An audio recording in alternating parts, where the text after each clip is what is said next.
Olá, alunos da turma ATS 14. Eu retorno aqui com a nossa terceira aula da disciplina de paciente crítico e grave. Esse é o nosso terceiro encontro de revisão de tudo que a gente já viu antes da pandemia, tá bom? Hoje nós iremos falar sobre aparelho respiratório, aparelho digestivo, cirurgias cardíacas, de captação e transplante de órgãos e, para finalizar, aí a questão de humanização, né, intra-hospitalar, principalmente no setor de UTI. Eu espero que vocês gostem dessa aula.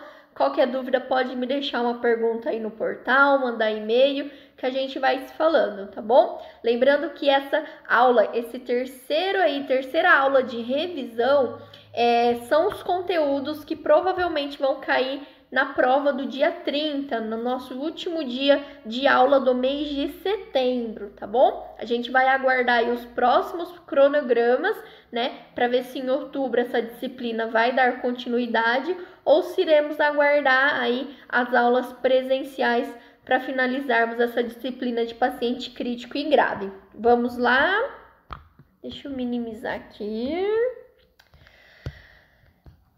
Então agora nós iremos começar aí a falar sobre o aparelho respiratório, né? Vou dar uma introdução aí de todos os órgãos que fazem parte do aparelho respiratório e na sequência nós já iremos entrar sobre as principais patologias que acometem o aparelho respiratório, né? Por que a gente precisa saber disso? Porque a maioria dos pacientes internados em UTI, né, em estado grave ou com grande risco de vida, eles têm algum diagnóstico, alguma comorbidade relacionada ao aparelho respiratório, tá bom? Então vamos lá.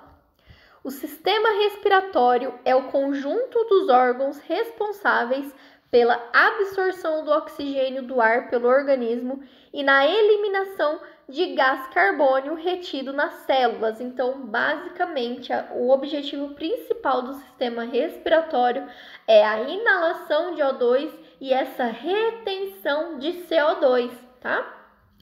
O sistema respiratório ele é composto aí pela cavidade nasal, que são as narinas, elas funcionam como filtro para o ar, tá? É por isso que muita gente fica com catarrinha aí, né?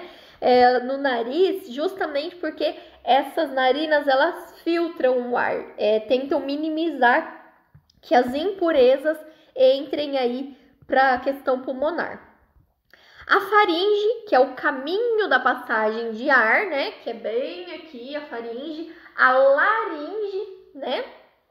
Que é um órgão que é o principal aí da fala, né? Que fica as cordas vocais, localizadas as cordas vocais. A traqueia, que é um tubo onde o ar é aquecido e umidificado, né? Então, fisiologicamente, quando a gente inala o ar, aqui na traqueia ele é umidificado e também filtrado antes de chegar lá nos pulmões, né? Os brônquios, que representam as ramificações da traqueia, e os pulmões, né? Que são responsáveis pela troca do oxigênio pelo gás carbônio. Então, só retomando aqui as questões dos órgãos do nosso aparelho respiratório, né? Funções do sistema respiratório. Cada um dos órgãos do sistema respiratório, que eu acabei de citar aí para vocês, ajuda a manter o equilíbrio do organismo. Ele tem como função a troca gasosa, o equilíbrio ácido-base, justamente que vai fazer essa troca de O2 com CO2, né? Então, tem esse equilíbrio de ácido-base. A produção de som e a defesa pulmonar, né? Deixei mais uma vez a imagem de todos os órgãos que compõem aí o sistema respiratório e vou falar brevemente de cada um deles, tá? Cavidade nasal. As cavidades nasais são dois condutos paralelos revestidos de mucosa e separados por um septo cartilaginoso, que começa nas narinas e termina na faringe. No interior das cavidades nasais existem pelos que atuam como filtro de ar, retendo impurezas e germes, garantindo que o ar chegue limpo aos pulmões. A membrana que reveste as cavidades nasais também tem células produtoras de muco, que umidificam o ar.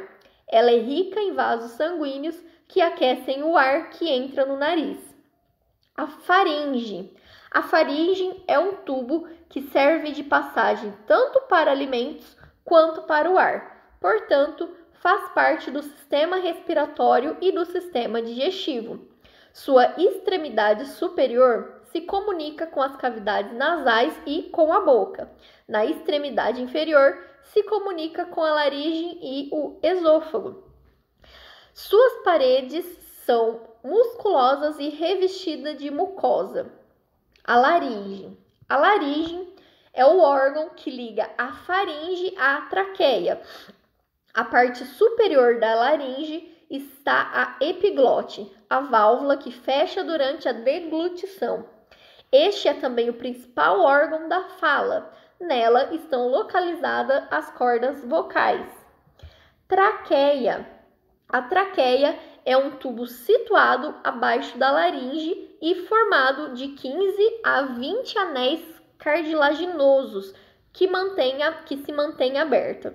Este órgão é revestido por uma membrana mucosa e nela o ar é aquecido, umidificado e filtrado. Então imagine que a artéria fosse como vários anéis, né? Um em cima do outro, justamente que na hora que o ar passa, ele é aquecido e filtrado, tá bom?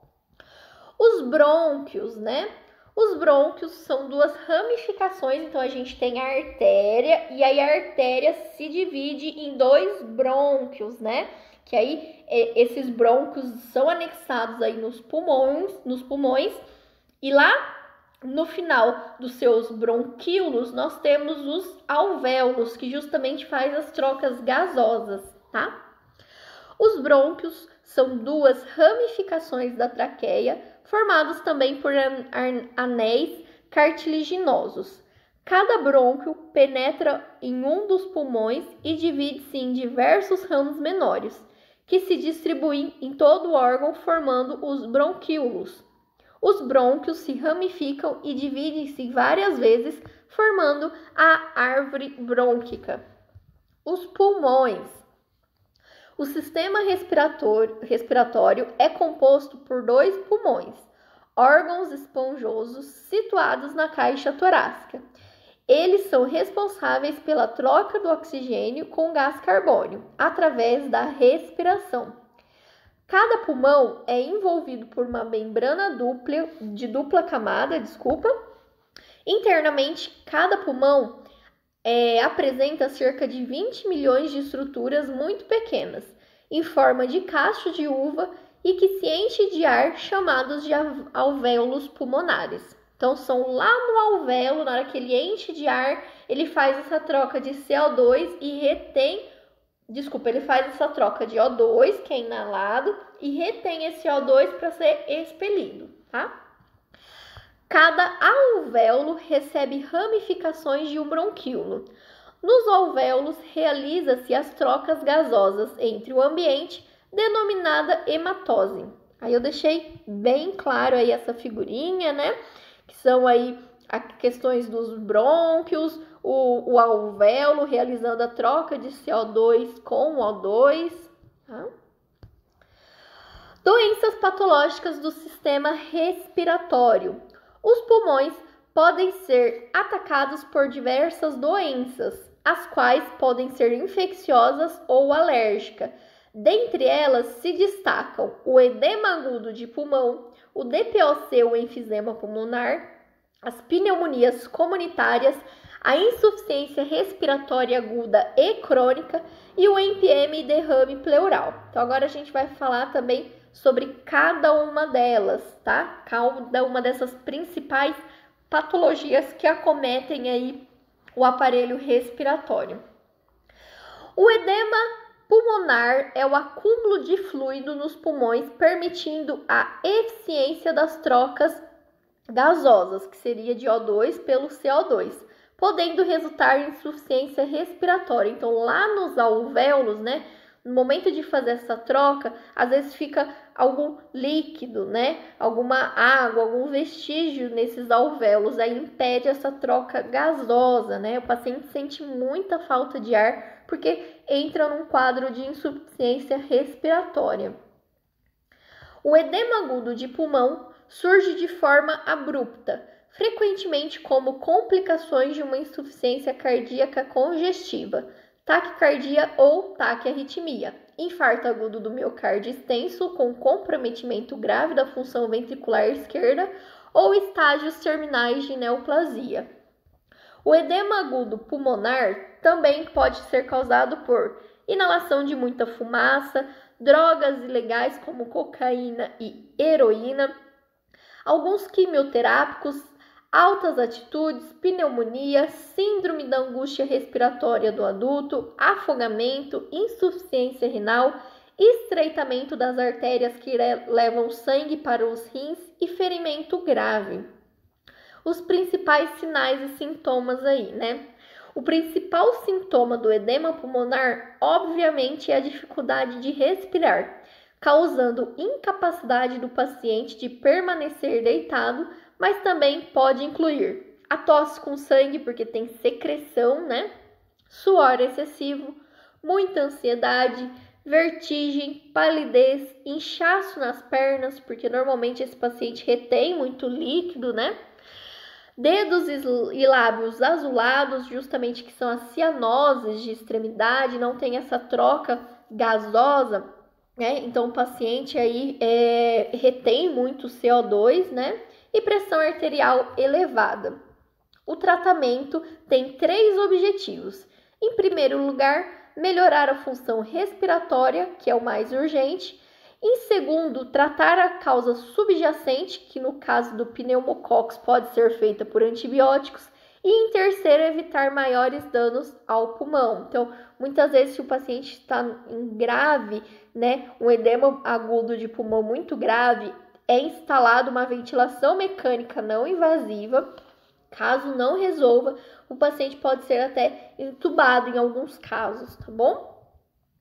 Cuidados de enfermagem. Viabilizar acesso venoso, administrar medicação conforme prescrição médica, verificar os sinais vitais, manter o carro de urgência próximo ao leito do paciente, realizar controle hídrico, observar diurese e oferecer material para drenagem urinária, papagaio, comadre, né? Após a administração de diuréticos.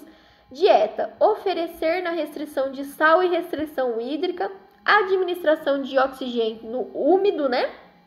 Mantendo a permeabilidade das vias aéreas, auxiliar na intubação orotraqueal caso seja necessário e apoio psicológico, né? Agora a gente vai falar sobre DPOC, que é a doença pulmonar obstrutiva crônica, né? A DPOC é uma doença pulmonar obstrutiva crônica intimamente ligada ao tabagismo, que pode se agravar sem o tratamento adequado, comprometendo significativamente a qualidade de vida. Os pacientes com DPOC grave têm falta de ar, como a maioria das atividades cotidianas, e são internados em hospitais com muita frequência. Então, a DPOC, né, a gente tem a vasta ideia que doença pulmonar obstrutiva crônica acontece muito em idosos, mas na verdade não, né?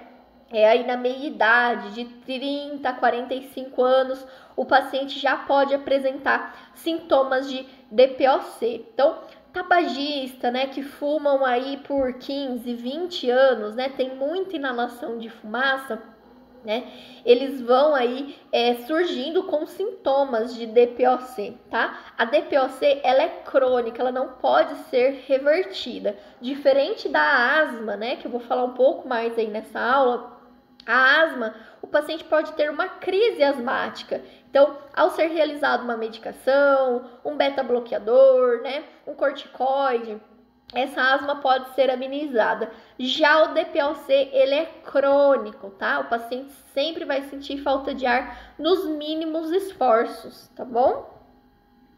Entre as possíveis complicações da doença estão o desenvolvimento de arritmias, necessidade de máquina de respiração, que é o ventilador mecânico, né? Ou é o CPAP, o BIPAP, para esse paciente conseguir ter um sono, não ter apneia, né?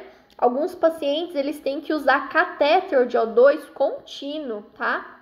justamente por esse déficit aí, desculpa, por essa dificuldade respiratória, tá?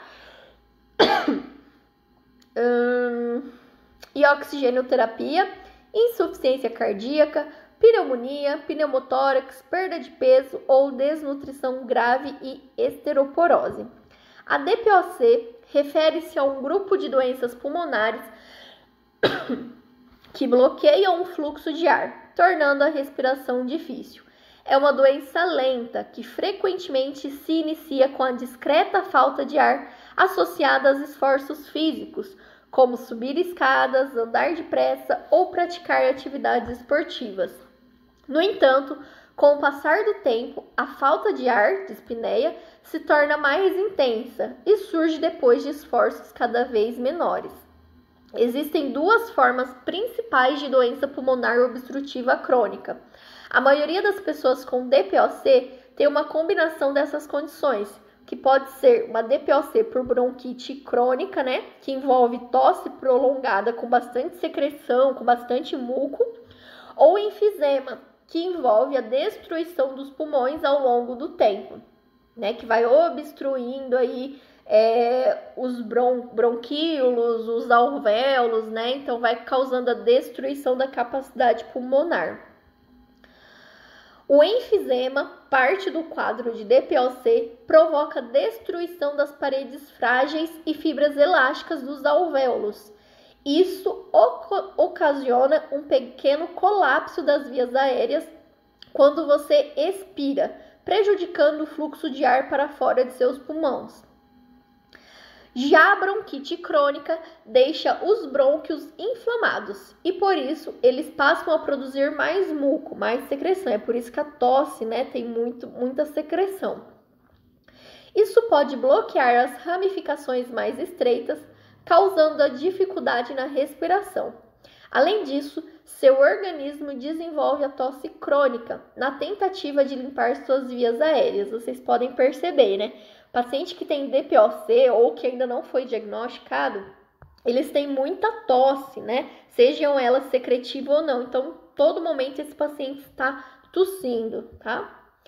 Fatores de risco, né? O que leva a DPOC aí? O principal é o tabagismo, a exposição a gases, a deficiência de alfa ou antitripsina e a idade, né? Também tem aquela história de fumante ativo e passivo, então aquele que fuma mesmo e aquele que mora na mesma residência, que inala toda aquela fumaça frequentemente. Essas pessoas, né, também podem adquirir um quadro aí de DPOC. Sintomas do DPOC.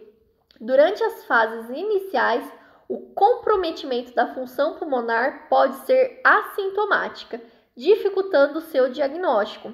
Os primeiros sintomas são tosse e catarro, mas as pessoas não procuram um médico nessa situação, pois acham que são consequências somente do cigarro. Quando surge a falta de ar ou cansaço, a doença pode estar em uma fase mais avançada. A DPOC demora de 20 anos para se instalar por completo no organismo. Exatamente por isso, quando os sintomas acontecem, as pessoas acreditam ser apenas sinais de envelhecimento. Então, é uma doença silenciosa, né? Ela vai acometendo aí os pulmões vagarosamente, assintomático, né? E quando ela se instala, né, os maiores sintomas aí de dispneia, a cavidade pulmonar já está muito atingida, né? Já está bem abrangida aí. Outros sintomas da DPOC incluem falta de ar, especialmente durante atividades físicas, chiado no peito, aperto no peito, ter que limpar a garganta logo no início da manhã devido ao excesso de muco nos pulmões, tosse crônica que produz expectoração, o muco pode ser claro, branco, amarelo ou esverdeado, lábios ou camadas das unhas azuladas, infecções respiratórias frequentes, falta de energia, perda de peso não intencional. Asma e DPOC. É comum as pessoas confundirem a falta de ar causada pela DPOC como sintomas de asma, mas as doenças são diferentes. A falta de ar típica da asma oscila, agravando-se nas crises. Já a falta de ar de DPOC piora com o passar do tempo e não retorna à situação de normalidade, sendo assim progressiva e diária. Então, diferente da asma, que pode acontecer uma crise, né? A DPOC, ela é constante, é uma coisa que vai evoluindo, progredindo diariamente, tá? Sem reversão.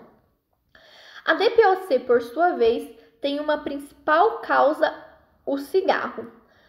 Para que alguém desenvolva DPOC, são necessários anos inalando fumaça, principalmente do cigarro. Já a asma é uma doença decorrente da hipersensibilidade a estímulos externos e com fundo genético. O diagnóstico deve ser confirmado por alguns exames, como a espirometria, que é a prova da função pulmonar em um exame que avaliamos o volume e o fluxo de ar que entra e sai no pulmão. Então, quando lá no consultório do pneumo, ele faz o paciente soprar esse espiroma, né? Então, aí é verificado o volume, o fluxo, né? Tudo isso. A gasometria arterial, a gasometria é coletada em ambiente hospitalar. Quem realiza a coleta de gasometria é o enfermeiro, justamente porque é da artéria, tá? E não é da veia. Então, essa gasometria, ela permite medir aí o pH e os níveis de oxigênio e de dióxido de carbono no sangue de uma artéria, né? Exames de imagem, né, através lá do raio-x, de uma tomografia de tórax, é possível observar o quanto o enfisema, o DPOC, acometeu a cavidade pulmonar, tá? A radiografia de tórax pode mostrar enfisema, uma das principais causas do DPOC. A tomografia computadorizada dos pulmões pode ajudar a detectar enfisema. Principais modalidades de tratamento. Então, como eu falei para vocês, né, quando identificar um DPOC, não tem como muito quanto reverter, mas tem como minimizar, né, amenizar aí, que seria através de cessar o tabagismo, broncodilatadores, corticoides inalados. Complicações possíveis do DPOC, o que ele pode causar, né? Além de se ter o DPOC, ele pode associar outras complicações, né? Infecções respiratórias, pessoas com DPOC são mais suscetíveis a resfriados, gripes e pneumonia. Pressão arterial elevada, a DPOC pode elevar a pressão arterial das artérias que levam sangue para os pulmões, gerando a chamada hipertensão pulmonar. Problemas cardíacos, né, por razão de não são totalmente compreendidas, a DPOC aumenta o risco de doenças cardíacas, câncer pulmonar e depressão, né? Acontece essa depressão justamente porque muda totalmente a rotina do paciente, né? Que aí, ó, a dificuldade em respirar pode impedir o paciente de fazer atividades que gostem e lidar com doença grave pode contribuir para o desenvolvimento da depressão. Justamente porque o paciente vai parar de fazer as suas atividades diárias, né? DPOC em graus avançados, o paciente muitas vezes se isola, não tem contato aí com a sociedade, tá? Justamente por esses sintomas decorrentes da DPOC. Aos mínimos esforços, o paciente sente grande cansaço e grande dispneia. Os cuidados de enfermagem em geral, tá bom? Educação do paciente, exercícios respiratórios, atividades de autocuidado, condicionamento físico, terapia com oxigênio, terapia nutricional e medidas de enfrentamento. Agora a gente vai falar também aí sobre pneumonia comunitária. A pneumonia adquirida na comunidade desenvolve-se em indivíduos com pouco ou nenhum contato em instituições ou ambientes médicos. Muitos micro-organismos causam pneumonia adquirida na comunidade, incluindo bactérias, vírus e fungos. Lembrando que a gente tem a pneumonia comunitária, né? E a pneumonia hospitalar. A pneumonia hospitalar, né, a diferença de uma e de outra é que a pneumonia hospitalar, ela pode ser identificada até 48 horas em um ambiente hospitalar, tá? Já a pneumonia comunitária, esse paciente adquire fora de serviços hospitalares. Então, normalmente, ele já chega no serviço hospitalar com quadro de pneumonia. Então, é chamada pneumonia comunitária, tá bom? Sinais e sintomas: mal-estar, resfriado, calafrio, tosse, dispneia, dor torácica, febre, taquipneia, taquicardia e crepitações. O diagnóstico é identificado através do raio-x, né? Que é possível ver lá a pneumonia, o quanto que acometeu os pulmões. E o tratamento é através de antibiótico, antivirais para a gripe ou a varicela e medidas de suporte, né? Que seria o suporte ventilatório. Uma máscara inalatória, um CPAP, um BIPAP, um catéter de O2, tá? Outros critérios que tornam obrigatório a admissão à UTI inclui: então, em que casos que o paciente com pneumonia vai ser internado lá em UTI? É claro que cada instituição tem os seus protocolos, né? Mas na maioria dos casos é quando a frequência respiratória está acima de 30 incursões respiratórias por minuto, o PO2, né, inspirado, está menor que 250, é uma pneumonia multilobar, então lá no raio-x é identificado que nos lobos está muito acometido, tá? Uma PA diastólica menor que 60, tem confusão, né, justamente pela essa dispneia, essa troca gasosa, e uma ureia sanguínea maior que de 19,6 miligramas por dl. Cuidados de enfermagem para pneumonias comunitárias, as principais aí, tá? Melhorar a permeabilidade das vias aéreas, removendo secreções, encorajar hidratação para fluidificar as secreções mais espessas, mudança de posição que facilita a respiração, promovendo repouso e incentivando a ingestão de líquidos. É claro que um dos outros cuidados, verificação de sinais vitais, principalmente de frequência respiratória, saturação, né?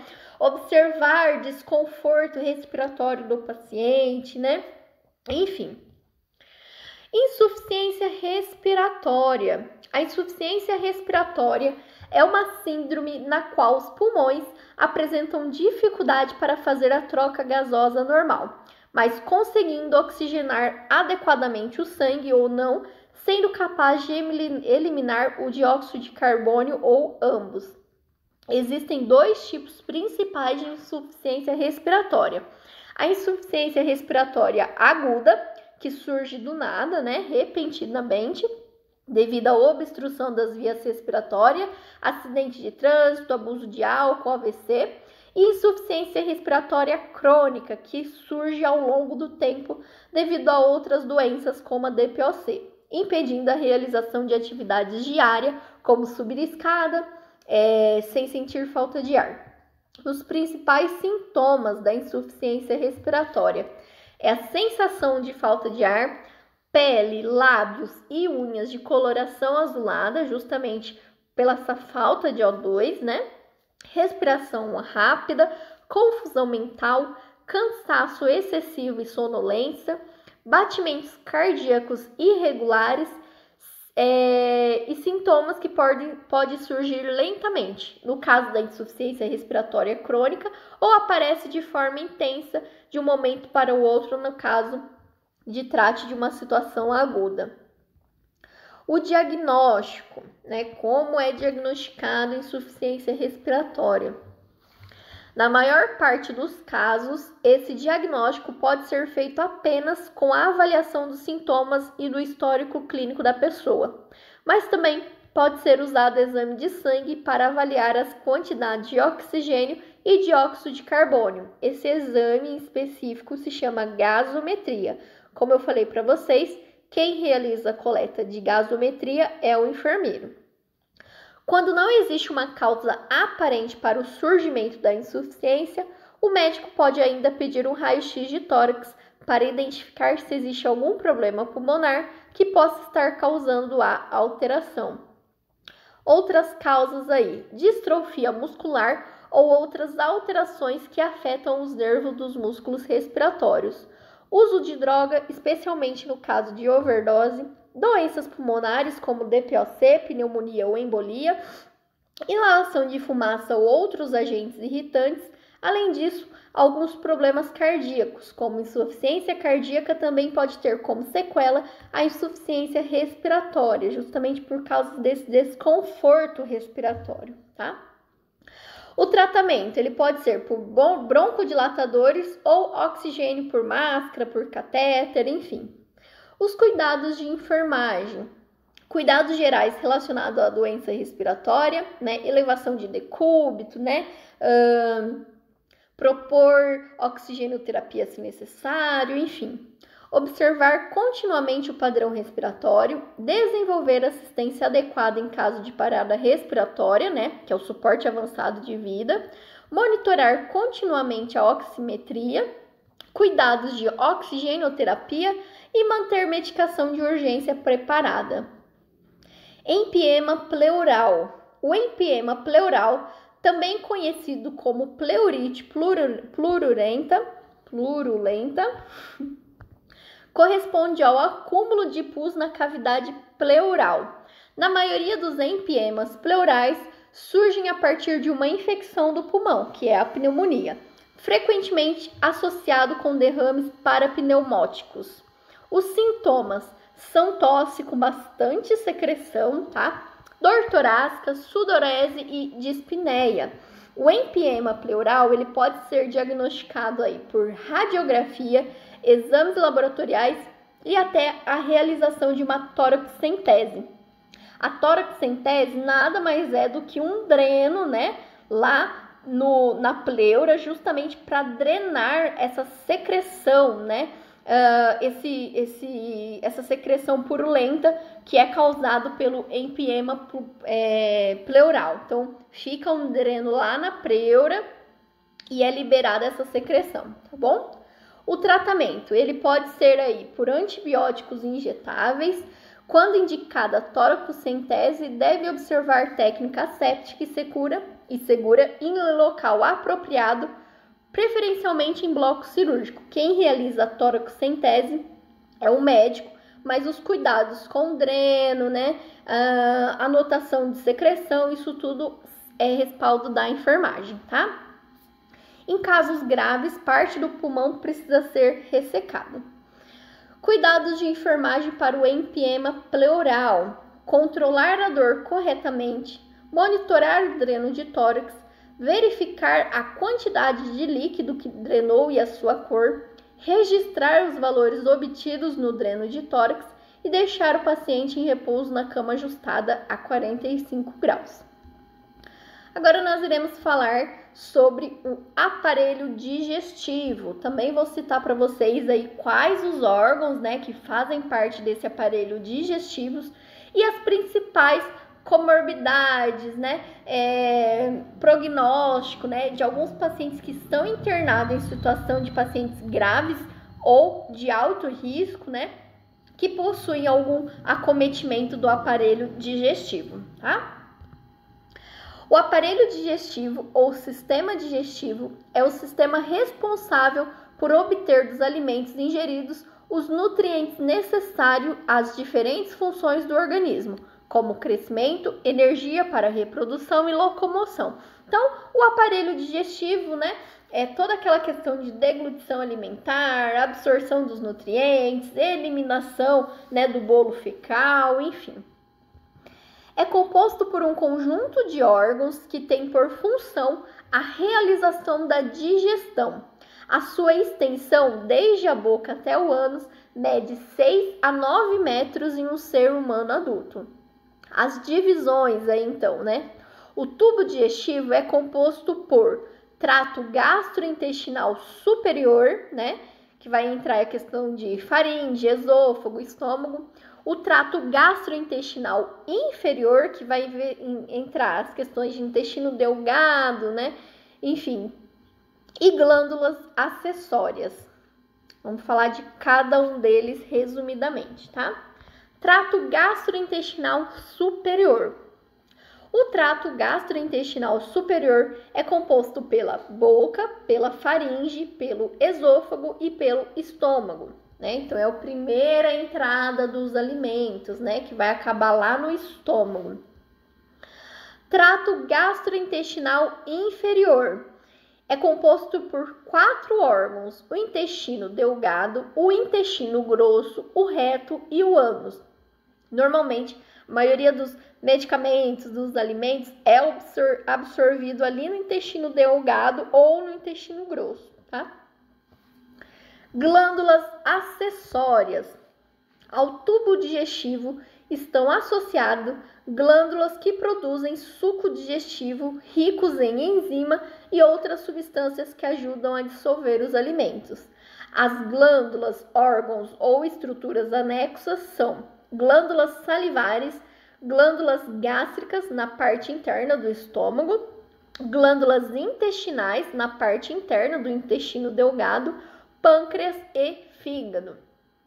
Devido a algumas patologias, se tem a necessidade de retirada total ou parcial de órgãos, sendo necessário alguns procedimentos como esofagectomia, gastrectomia, pancreatectomia e colectomia. Então, a esofagectomia, né, é a cirurgia, a gente pensa no esôfago, né? Então, ela pode ser parcial ou total, tá? A esofagectomia é a cirurgia recomendada para os casos em que a pessoa não consegue se alimentar em função de problemas no esôfago. Ela também é uma alternativa de terapia para o câncer nesse órgão, com o intuito de fazer a retirada do tumor. A esofagectomia é realizada tanto para a retirada de parte como de todo o esôfago. A porção removida depende da extensão do dano ou órgão e do estágio em que o câncer se encontra. Há casos em que é necessário retirar também uma pequena parte do estômago. Assim como ocorre para a grande maioria das cirurgias, a esofagectomia oferece risco de complicações e também pode causar efeitos colaterais. Algumas situações possíveis: complicações pulmonares, consideradas comuns, podendo ocorrer infecções respiratórias e pneumonia. Então, quando se está fazendo o procedimento de esofagectomia, né, muitas vezes, né, por bactérias, por fungos, por vírus, pode ser que tenha alguma complicação pulmonar, tá? Alteração da voz, né? Lembra, né? Mesmo eu estando manipulando lá a questão do esôfago, né? Eu posso ter alguma alteração das cordas vocais, tá? Para alguns pacientes, a voz pode passar por alteração em função da esofagectomia. Sangramento interno. No local onde o esôfago é ligado ao estômago, pode ocorrer um sangramento. No entanto, como houve o avanço dos procedimentos cirúrgicos, esse risco se tornou mais incomum. Estenose, que caracteriza-se pelo estreitamento do canal, o que pode causar problemas para deglutir os alimentos, mas é possível aliviar ou reverter essa condição com uma endoscopia digestiva alta. Retardo no esvaziamento do estômago, né? Então pode demorar um pouco mais para o estômago realmente ter esse esvaziamento. Existe a possibilidade de os nervos responsáveis pelas contrações estomacais serem afetadas na esofagectomia. Então, também acontece que o estômago demora um pouco mais para esvaziar. Como consequência, pode acontecer náuseas e vômitos. Azia, né? Este é um dos sintomas que acontecem quando a bile entra no esôfago por causa da remoção do esfíncter inferior deste órgão e da sua modificação. Existem alguns problemas que afetam o estômago. Agora, desculpa, né?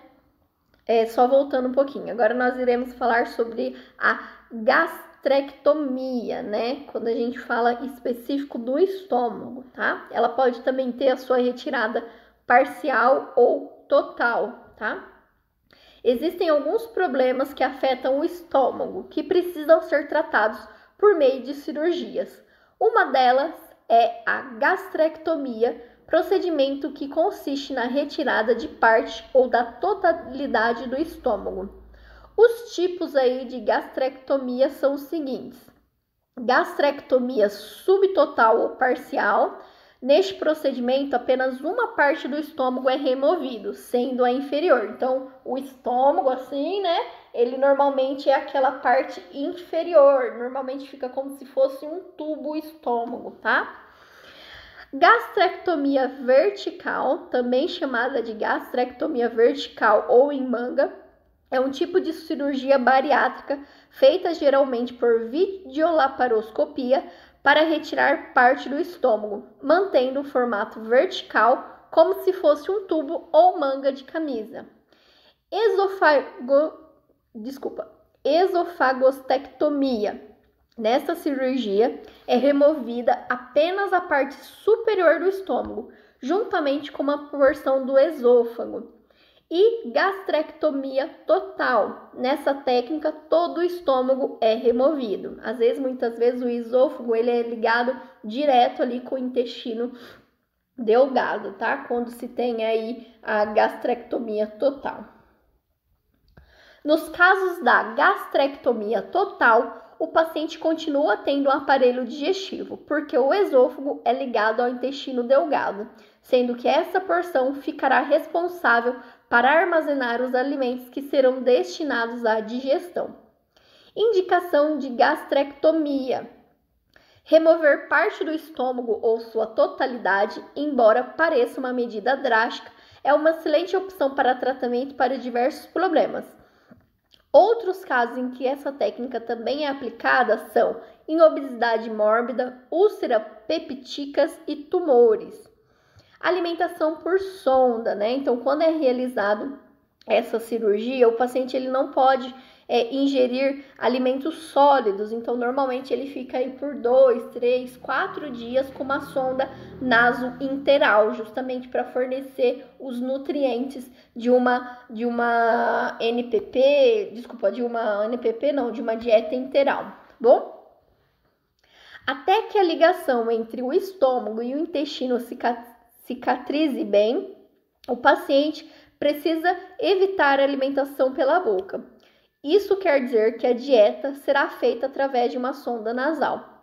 Essa etapa dura em média de 2 a 3 dias, no caso de uma gastrectomia parcial, e de 4 a 5 dias quando a retirada do estômago é total. Em ambos os casos, costuma coincidir com a alta hospitalar. Drenos abdominais. Também quem realiza gastrectomia é realizado aí a inserção de um dreno justamente para absorver toda aquela secreção sanguinolenta que possa surgir no momento da recuperação, tá? Os drenos são necessários para liberar as secreções e o tempo de permanência vai variar conforme a evolução do quadro.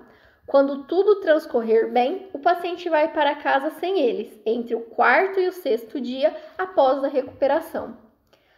Pancreectomia, né? Quando a gente fala em pancreectomia, a gente também lembra do pâncreas, né? Ela também pode ser parcial ou total. É uma cirurgia de retirada do pâncreas, mais conhecida como pancreectomia, considerada por muitos oncologistas como a forma mais eficaz de curar o câncer de pâncreas. Porém, a cura só será possível quando o paciente é diagnosticado precocemente em seu estágio inicial.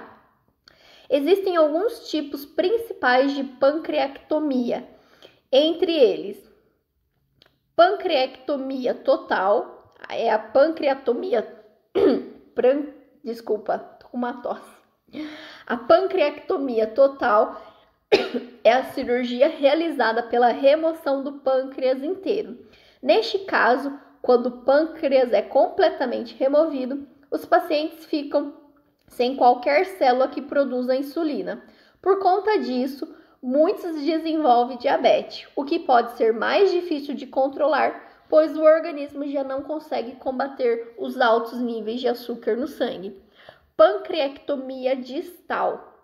A pancreectomia distal é responsável pela retirada da cauda do pâncreas. O baço é um órgão também que muitas vezes é removido.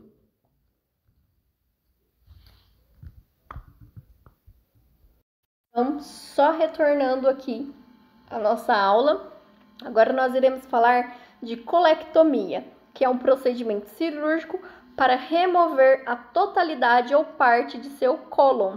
Mais conhecido como intestino grosso, o cólon é um órgão em formato de tubo localizado no final do seu sistema digestivo.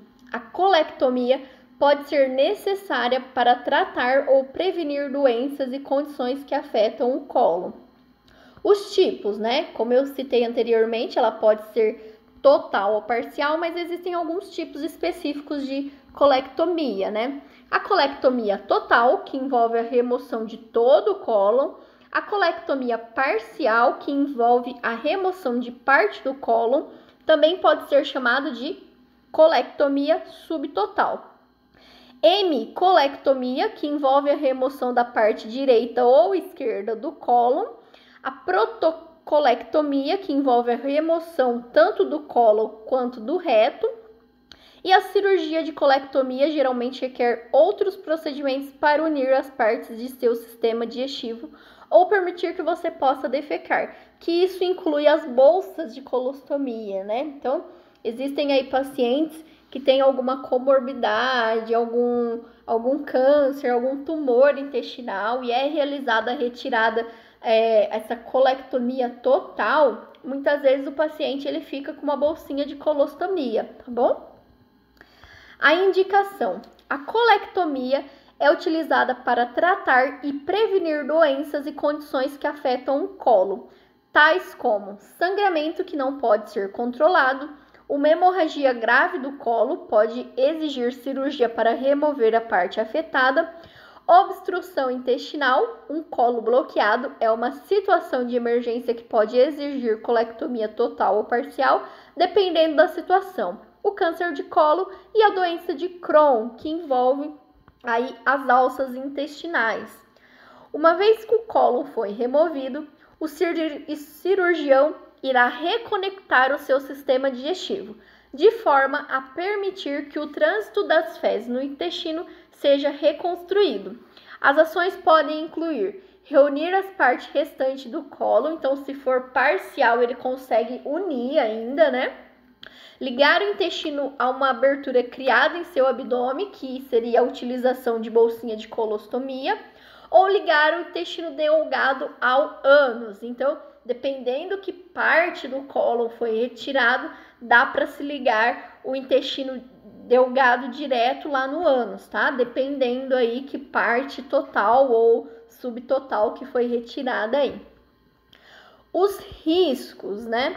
Em geral, as complicações de colectomia podem incluir sangramento, coágulos de sangue nas pernas, que pode causar uma trombose, né? Infecções, prejuízo para os órgãos perto de seu colo, como bexiga e intestino delgado, lesões nas suturas que reconectam as partes do sistema digestivo e vazamento de conteúdo fecal para a cavidade abdominal, levando a peritinite, né, que são aí um tipo de infecção, tá? Agora nós iremos falar sobre a ostomia, né, que é a abertura, é um tipo de abertura feito justamente para a eliminação dessas fezes, desses conteúdos aí fecal, tá bom? A ostomia é uma abertura feita cirurgicamente na parede abdominal para cair no novo caminho de eliminações da urina e das fezes, já que algumas pessoas são impossibilitadas de realizarem essas funções pelos meios naturais. Então, quando se trata aí de uma colectomia, né, inicialmente o paciente fica assim com uma bolsa de colostomia e aí o médico vai avaliar a possibilidade ou não de interligar, fazer a ligação desse restante de cólon, né, de parede intestinal aí. Caso contrário, o paciente ele vai ficar temporariamente com essa bolsa ou permanentemente com essa bolsa de colostomia. Os motivos que levam a pessoa a passarem por esse procedimento são variados, como perfusão acidental do abdômen, câncer do intestino, do reto e na bexiga, disfunções que impossibilitam o funcionamento desses órgãos. Os tipos, né? Existem 3 tipos de ostomas, que podem ser permanentes ou temporários, né? Isso tudo é avaliação médica, como eu falei com vocês, e dependendo do comprometimento, tá? Colostomia é o tipo de ostoma intestinal que realiza a comunicação do colo com o exterior do corpo. Então, fica com a bolsinha de colostomia. Já a ileostomia faz a comunicação do intestino delgado e se localiza sempre ao lado inferior direito do abdômen.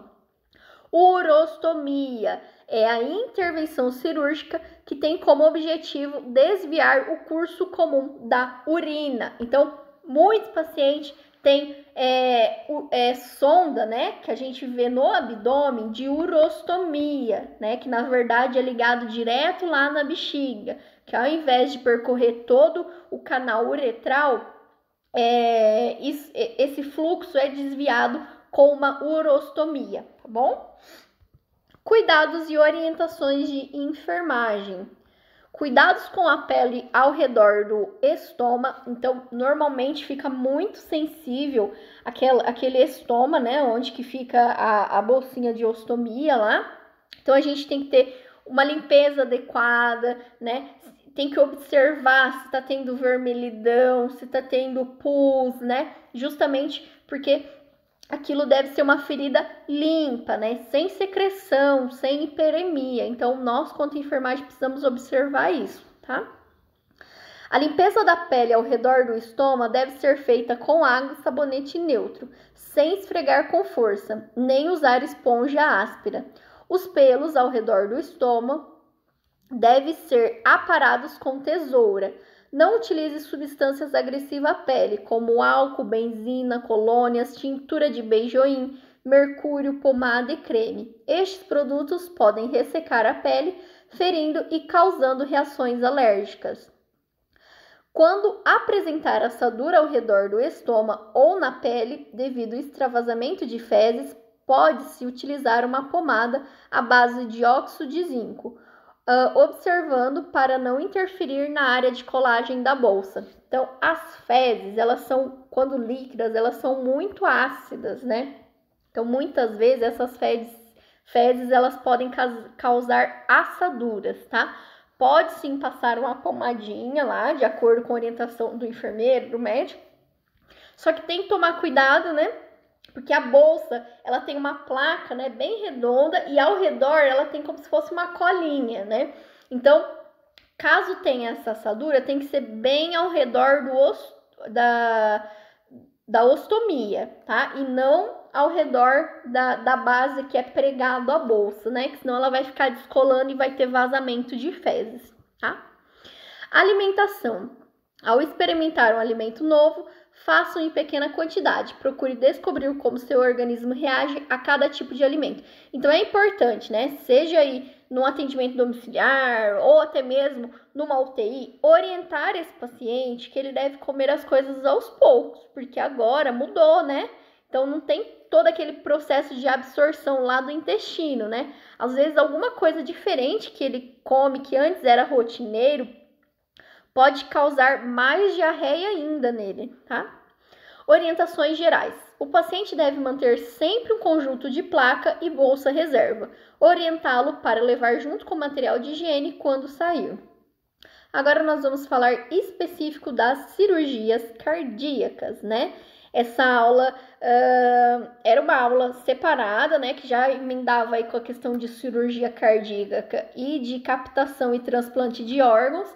Mas como a gente está fazendo aí uma revisão total, entrou nesse bonde aí também, tá? Cirurgia cardiovascular é a especialidade médica que se ocupa do tratamento cirúrgico das doenças que acometem o coração.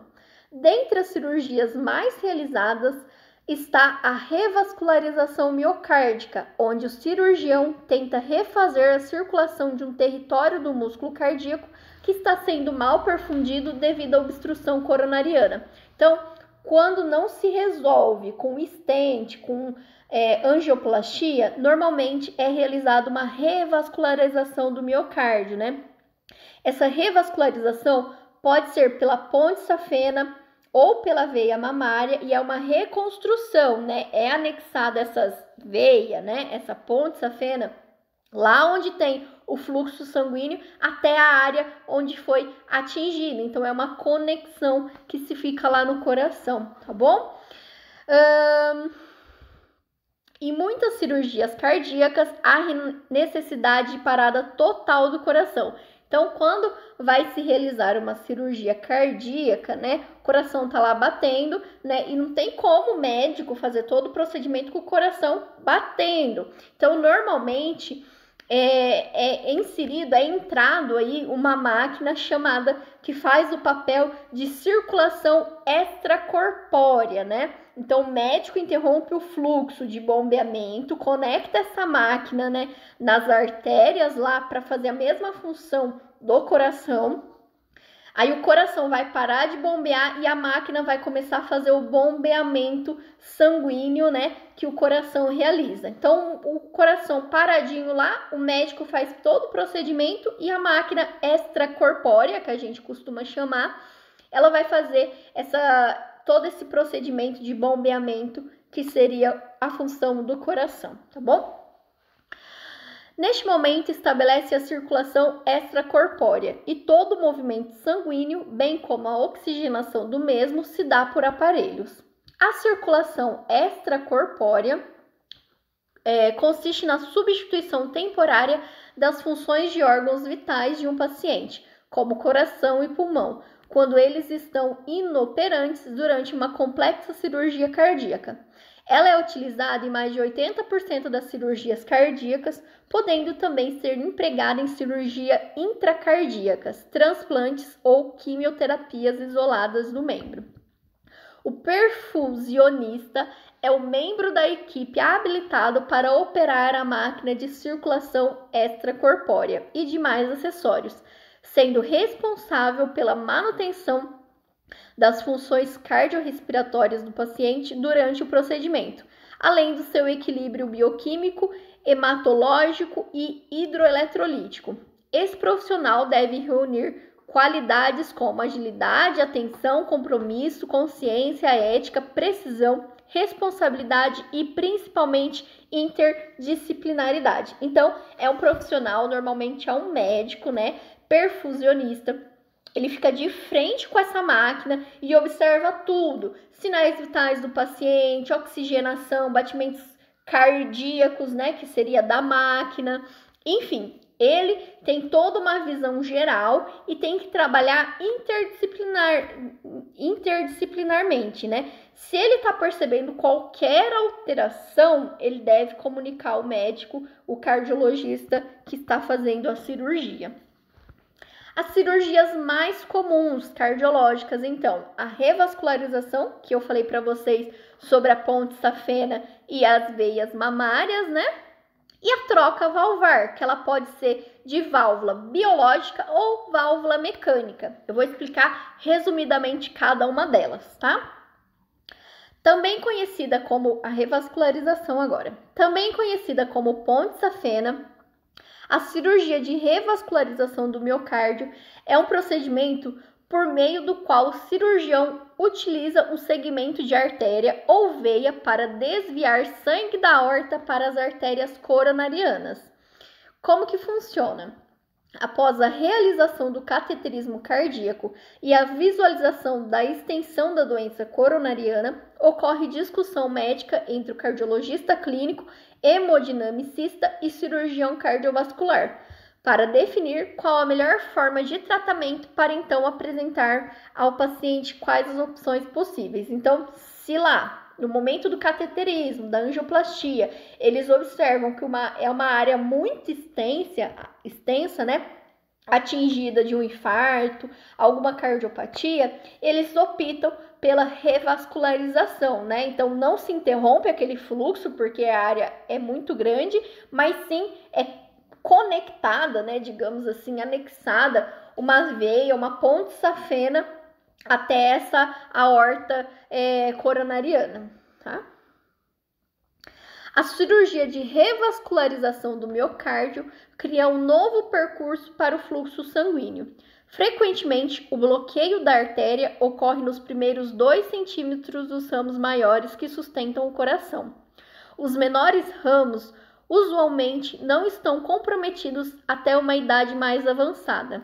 Assim, torna-se possível introduzir uma fonte nova de sangue na artéria logo adiante do bloqueio.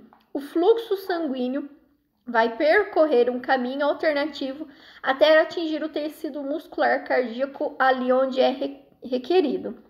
Uma vez que o volume e a pressão de sangue são restauradas pelo procedimento cirúrgico, aliviam-se os sintomas decorrentes de má nutrição e hipoxemia do músculo cardíaco. A veia safena é a mais comum material utilizado para a construção desse novo percussor. Também se usa a artéria mamária interna esquerda, que é até mais resistente à deposição aterosclerótica que as próprias coronárias. Ambos cumprem a função de fornecer o músculo ao suprimento de sangue necessário à função contrátil. Após a completa recuperação da cirurgia, a vasta maioria dos pacientes pode retornar suas atividades de vida diária, inclusive exercícios, viagem e trabalho. Agora, os cuidados de enfermagem quando a gente fala de revascularização, tá? Esclarecer e orientar, medicar, dados antropométricos, verificação de sinais vitais, principalmente cardiológicos, né? Realização de exames complementares, que são solicitações médicas, verificação, né? Que é a presença de alergia, cirurgias prévias, enfim. Proporcionar oxigenação tecidual adequada, detectar e prevenir alterações cardíacas, manter o equilíbrio hidroeletrolítico, a gente volta a dizer aí sobre o balanço hídrico, né? Aliviar a dor, manter circulação corporal adequada, promover rápida e segura recuperação, recepcionar o cliente, conectar os aparelhos, conectar o tubo orotraqueal ao respirador, se for o caso de uma intubação, né? Checar a fixação e a posição do tubo, aspiração, posicionar e conferir os frascos, né? Isso entre outros cuidados e assistência de enfermagem. Agora falando sobre troca valvar, né? As válvulas cardíacas, muitas vezes elas podem ter alguma deficiência ou até mesmo alguma obstrução valvar, tá? O coração possui 4 válvulas que funcionam abrindo e fechando para o correto direcionamento do fluxo de sangue. Do lado esquerdo do coração estão as válvulas mitral e aórtica, que são as mais acometidas por problemas. Quando o paciente apresenta problemas mais graves nas válvulas, é necessário o conserto ou a troca das válvulas por próteses. Quando o tratamento é realizado através de cirurgia, pode ser efetuado com auxílio de vídeo, diminuindo o tempo de internação e, consequentemente, o retorno às atividades. Os portadores de próteses valvares mecânicas precisam ter disciplina quanto à medicação de anticoagulante. Quando a gente fala de válvula mecânica, ela não é biológica, né? Então, precisa o paciente aí tomar anticoagulantes conforme prescrição médica, justamente que essa mecânica não criar coágulos entre elas, né? E aí não acabar obstruindo. Por isso que eles precisam tomar continuamente os anticoagulantes, tá? Diferente da válvula biológica, né? Que também existe a válvula biológica, só que ela dura menos tempo. Então, o paciente pode ter que fazer futuramente outra cirurgia para troca de válvula, tá? Então, voltando a falar sobre a válvula mecânica aqui, ó. Afinal, a prótese mecânica possui maior risco de formação de trombos, que são os coágulos, do que a biológica. Risco de formação de trombos. A prótese valvar mecânica é feita de metal e não possui nenhum componente eletrônico, tal como pilhas e transistor. na sua grande maioria, são apenas 2 discos de metal que abrem e fecham por diferença de pressão. Em contato com o sangue, o metal faz com que haja mais tendência de formação de coágulos em volta da prótese. Assim, se um coágulo se formar no meio dos discos, pode causar o mau funcionamento da prótese e comprometer o seu desempenho.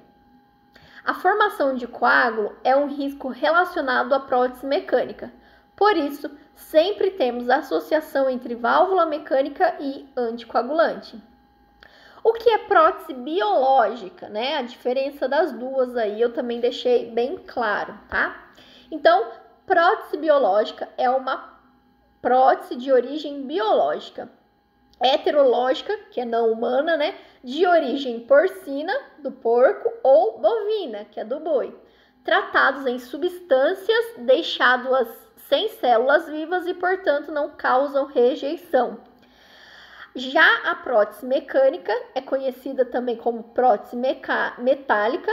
De fato, atualmente é feita de carbônio pirolítico, um processo industrial que envolve alta tecnologia.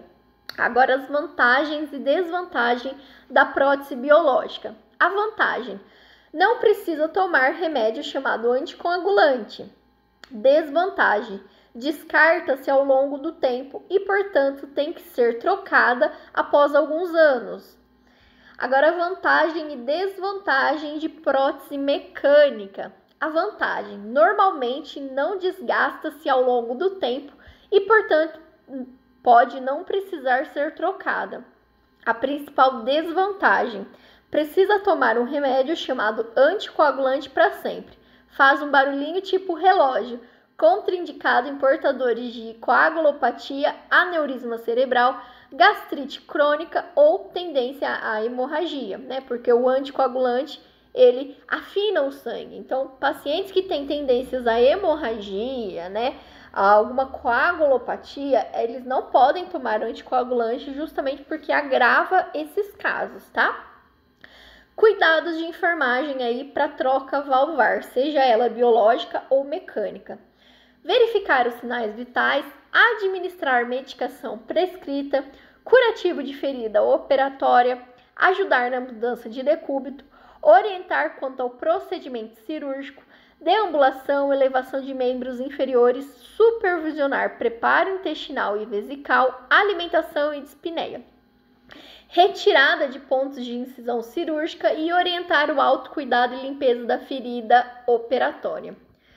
Agora nós iremos falar sobre dreno de tórax. Todos os pacientes que passam por cirurgia cardíaca, eles já saem lá do centro cirúrgico com dreno de tórax, né? Justamente porque manipulou muito a cavidade torácica e que para aquele líquido, resíduo sanguinolento, não fique paradinho lá na cavidade torácica, o médico já instala, né? Já conecta lá um dreno para que esse paciente fique aí por 2, 3 dias drenando aquela secreção que o órgão vai liberar devido à manipulação ali, tá?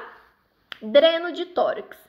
Um dos principais aliados no controle do sangramento no pós-operatório são os drenos de tórax, inseridos ao final da operação, antes do fechamento hermético do mediastino.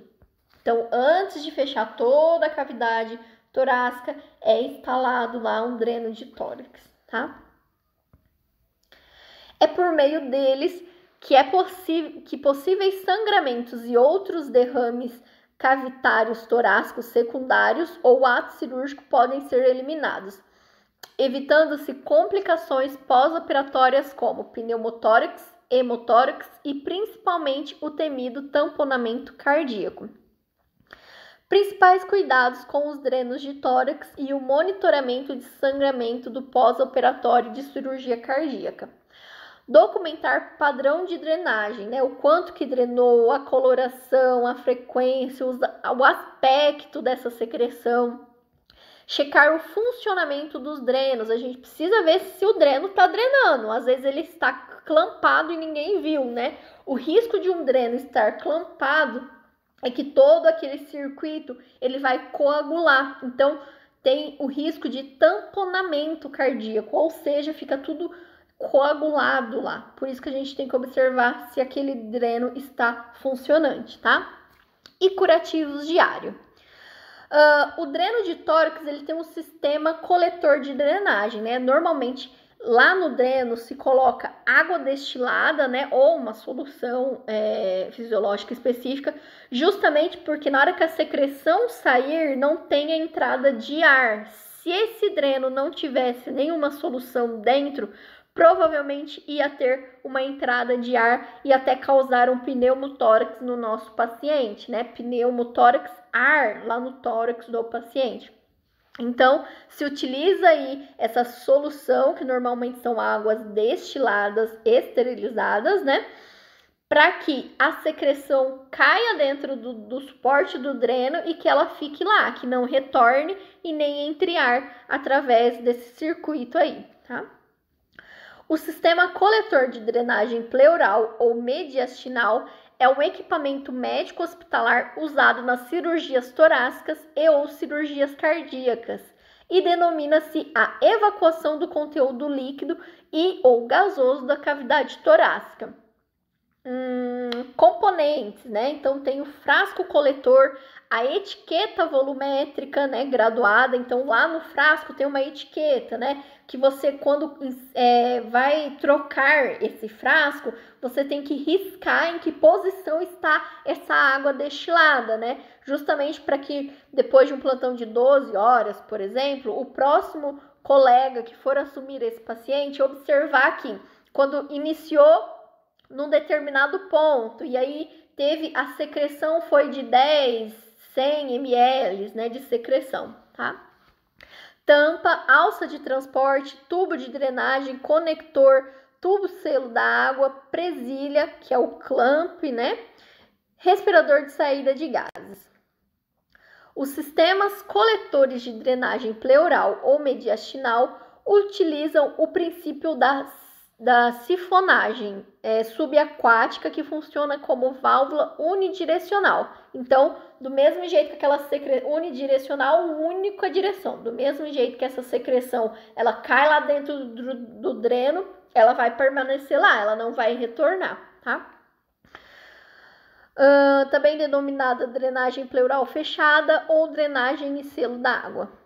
A sifonagem subaquática evita que ocorra o pneumotórax aberto, que é a entrada de ar atmosférico na cavidade torácica, cavidade pleural, pericárdica ou mediastina, mantendo o equilíbrio da pressão intratorácica, que é negativa em relação à atmosfera. Foi o que eu falei para vocês, né? Justamente se coloca lá uma água destilada estéril ou uma solução fisiológica para que não tenha retorno para a cavidade torácica, tá? Preparo do frasco coletor. Verificar a capacidade do frasco coletor escolhido e colocar solução fisiológica ou água destilada estéril no frasco coletor, de modo a atingir a marca do nível líquido mínimo obrigatório para que seja formado o selo da água, conforme a capacidade do reservatório. Preparar o sistema coletor. A tampa do sistema coletor de drenagem pleural ou mediastinal deve ser rosqueada ao frasco coletor de modo correto e firme. Somente o correto rosqueamento possibilitará a vedação adequada quando for necessária a aspiração contínua com o uso do sistema de aspiração contínua. Revisão do sistema de drenagem. Rever se a extremidade do tubo no inferior do frasco, ficou submersa cerca de 2 centímetros abaixo do nível líquido mínimo obrigatório. Marcar na etiqueta do frasco coletor o nível de líquido, a data, a hora da instalação do frasco coletor. Verificar se existe oscilação ou borbulhamento no nível do líquido, né? Então, como eu falei para vocês, existe como se fosse uma reguinha lá no frasco e é importante a gente marcar o quanto de solução ou de água foi inserido nessa troca, a data e o horário, tá? Curativos desses drenos. A limpeza da ferida cirúrgica deverá ser realizada com solução antisséptica e o curativo da pele em torno do dreno torácico deverá ser trocado diariamente ou quantas vezes for necessário. Cuidados com o dreno. Quando o tubo de drenagem deverá ser mantido quase esticado, sem curva. Desta forma, se evita a formação de sifões por coleção de líquido pleural no próprio tubo de drenagem. Então, tem que estar esticado esse tubo, né? Esse circuito, sempre abaixo do nível do tórax do paciente, para que não tenha retorno, tá? Observar se não está clampado esse circuito aí do dreno, tá?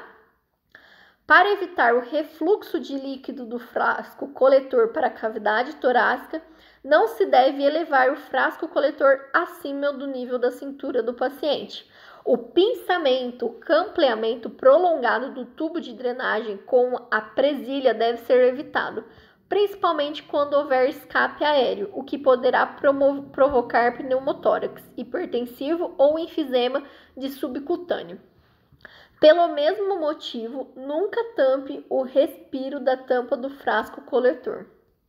Agora a gente vai falar aí brevemente sobre as infecções em UTI, né? Existem aí, né, dados da Anvisa, né, que os hospitais eles precisam notificar infecções de UTI. O que seriam essas infecções de UTI? As PAVs, que são a pneumonia associada à ventilação mecânica, as infecções urinárias, as infecções por corrente sanguínea, né, que é por catéter central ou catéter periférico. Então, tudo isso precisa ser notificado, né, como infecções, né, infecções relacionadas ao ambiente hospitalar, tá bom? Então, infecções em UTI. Infecção é a invasão de tecido corporal de um organismo hospedeiro por parte de organismos capazes de provocar doença. A multiplicação desses organismos e a reação de tecidos do hospedeiro a este organismo e as toxinas por eles produzidas. Uma doença infecciosa corresponde a qualquer doença clinicamente evidente que seja o resultado de uma infecção, presença ou multiplicação de agentes biológicos patógenos no organismo do hospedeiro. O hospedeiro é capaz de combater a infecção através do sistema imunitário. Então, todos nós temos um sistema imunitário, né? E quando o paciente está aí com outras comorbidades, com rebaixamento aí da imunidade, né, ele está mais suscetível à corrente sanguínea, né, ser aí atacada por patógenos, né? E aí, como que entram esses patógenos? Através da corrente sanguínea, através de uma sonda vesical de demora ou através mesmo de um tubo, né, que pode causar aí a pneumonia associada à ventilação mecânica. Infecção hospitalar é toda a infecção, né, pneumonia, infecção urinária, infecção cirúrgica, adquirida dentro de um ambiente relacionado à saúde. A maioria das infecções hospitalares são de origem endógena, ou seja, são patógenos que são passados de profissional para o paciente, contaminação cruzada, né? Então, a maioria, elas podem ser evitadas com um único ato, que é a lavagem das mãos, né? Não ter essa transmissão cruzada. Então, eu cuidei de um paciente, tirei minha luva, não higienizei a minha mão, coloquei outra luva e fui no meu paciente, né? Isso é contaminação cruzada. O hospedeiro é capaz de combater a infecção através do sistema imunitário, ou pelo fato de, durante a hospitalização, o paciente ser submetido a procedimentos invasivos, diagnósticos ou terapêuticos. Para reduzir o risco de ocorrência de infecção hospitalar, um hospital deve constituir uma comissão de controle de infecção hospitalar, a CCIH, tá bom?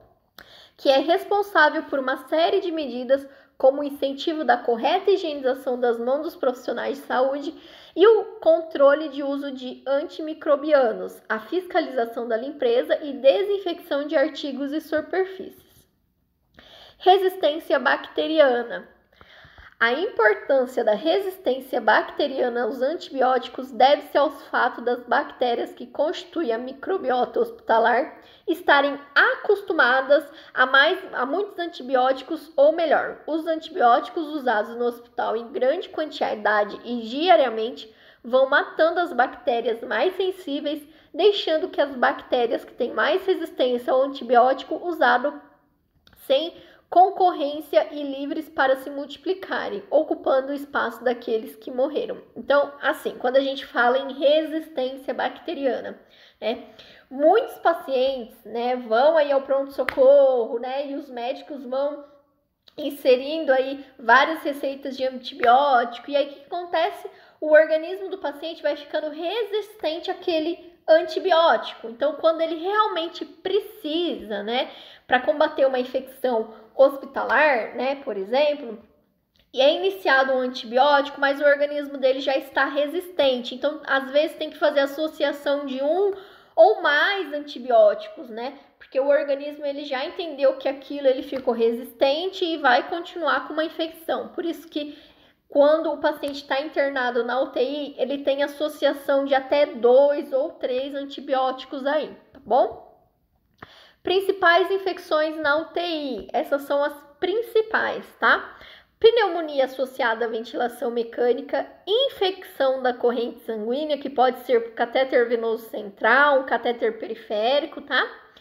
E infecções do trato urinário relacionado ao catéter vesical de Demore. Então, sonda vesical de Demore, né? Ela pode aí causar uma infecção do trato urinário pela má higienização, enfim, tá?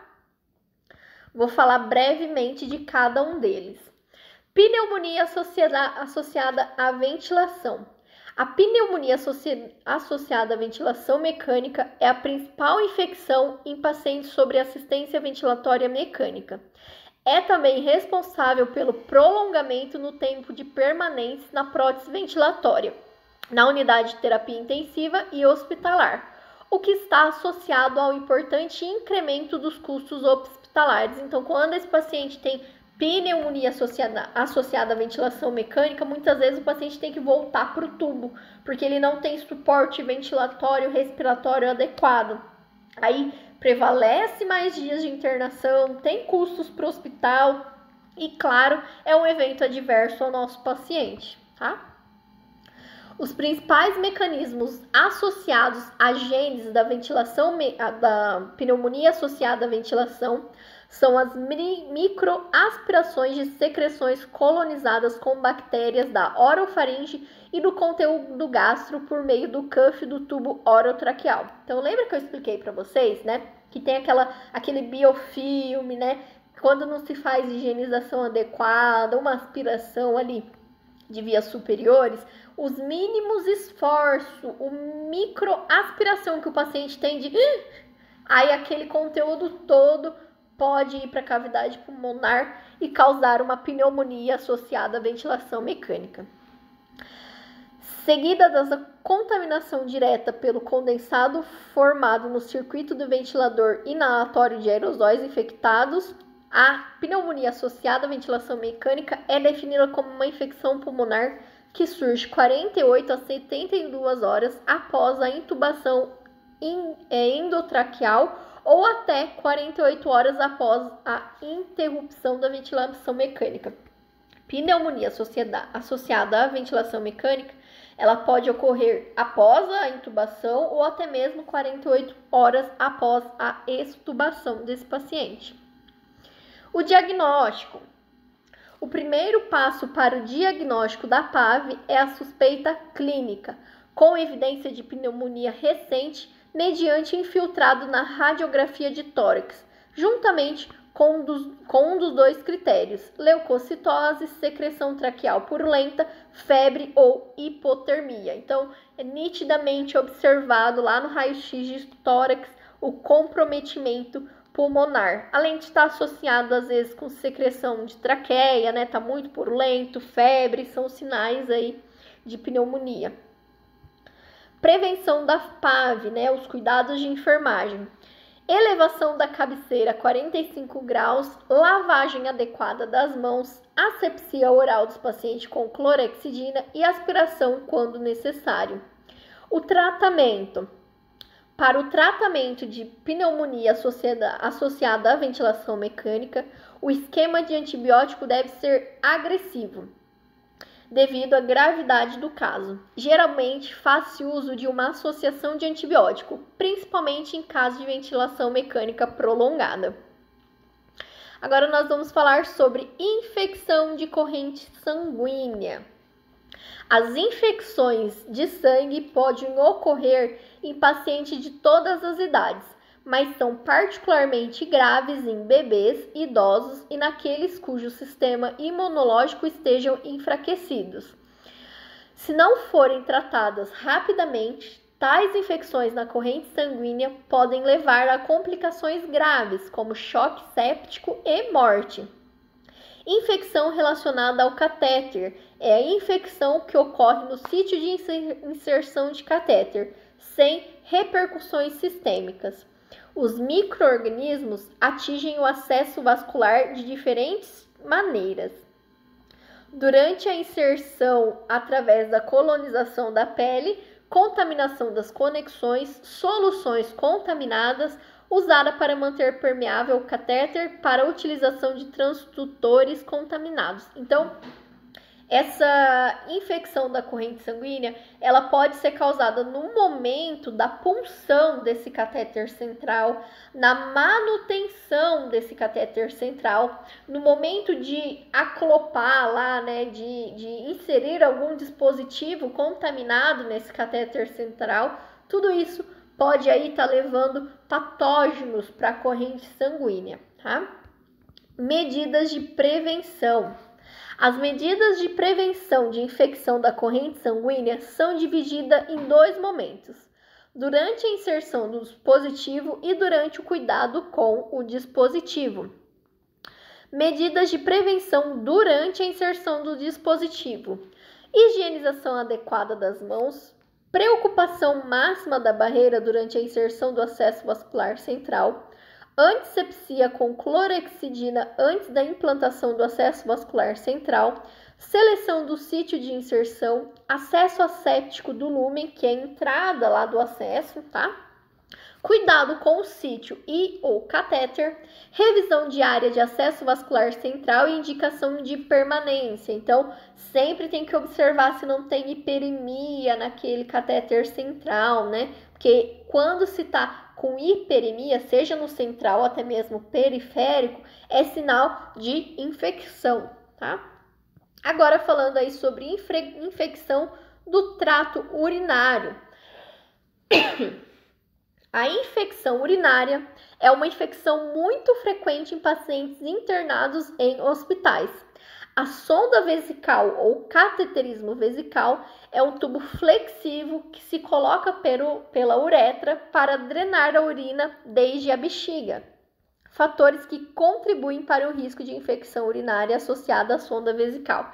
Idosos, má higienização, homens, justamente porque o canal uretral é maior, né? Aí fica tudo colonizado ali naquela uretra, né? Se não tiver uma boa higienização. Colonização bacteriana no saco de drenagem e tempo de sonda. Quanto maior tempo de sonda, maior o risco de uma infecção de trato urinário. Prevenção de infecção do trato urinário ou cuidados de enfermagem. Usar a sonda vesical de demora pelo menor tempo possível, técnica adequada de higienização na colocação, drenagem e manutenção da sonda, manter o paciente hidratado da melhor maneira possível, observar débito urinário quanto à quantidade e à coloração e observar os sinais vitais, tá bom? Vamos agora falar sobre hemodiálise em UTI, né?